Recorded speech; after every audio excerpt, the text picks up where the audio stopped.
இன்று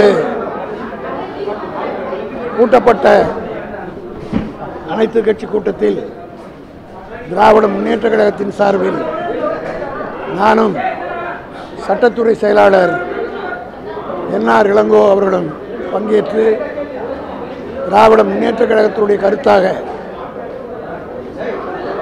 டாக்டர் அண்ணல் அம்பேத்கர் அவர்கள் அரசியல் சட்டத்தை உருவாக்குகிற நேரத்தில் ஒரு ஜனநாயக நாட்டில் பேச்சுரிமை, எழுத்துரிமை ஆகியவற்றை அடிப்படை உரிமையாக ஃபண்டமெண்டல் ரைட்டாக இருக்க வேண்டும் என்பதை அரசியல் நிர்ணய சபையிலே நீண்ட விவாதத்துக்கு பிறகு ஃபண்டமெண்டல் ரைட்ஸ் என்ற தலைப்பில் ஆர்டிகிள் 19(1)B என்கின்ற பிரிவில்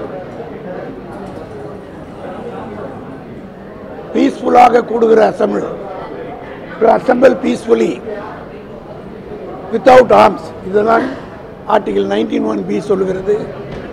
ஆயுதங்கள் இல்லாமல் அமைதியாக கூடுகிற உரிமை இந்திய பிரஜைகள் அத்தனை பேருக்கு உண்டு என்கிற அடிப்படை உரிமை வழங்கப்பட்டிருக்கிறது.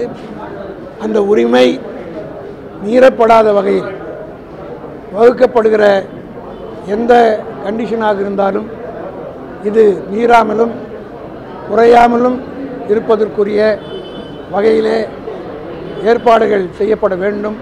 அந்த வகையிலே நீங்கள் போடுகிற அந்த உத்தரவுகள், நீதிமன்றத்திற்கு சமர்ப்பிக்கின்ற அந்த பரிந்துரைகள் இருக்க வேண்டும் என்ற அடிப்படையில் திராவிட முன்னேற்ற கழகத்தின் சார்பில் அதையே எங்களுடைய கருத்துக்களாக பதிவு செய்ய விரும்புகிறோம் என்று தெரிவித்து, ஆக ஃபண்டமெண்டல் ரைட்ஸில் இருக்கின்ற ஆர்டிகிள் 19(1)B என்பதை மீறாத வகையில் எந்த கண்டிஷன் போட்டாலும், நீதிமன்றம் ஏற்று எதை கண்டிஷன் போட்டாலும் திராவிட முன்னேற்ற கழகத்தின் சார்பில் அதை ஏற்றுக்கொள்வது என்று நாங்கள் முடிவு.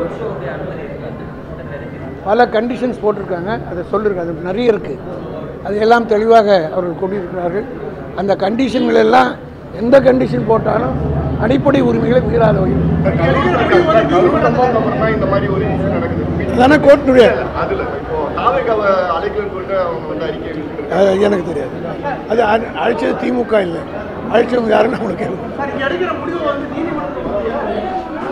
அரசு. அதாவது இது நீதிமன்றத்தினுடைய டைரக்ஷனில் தான் இந்த கூட்டம் கூடப்பட்டிருக்கு. ஆக இது நீதிமன்றத்திற்கு சமர்ப்பிக்கப்படும்.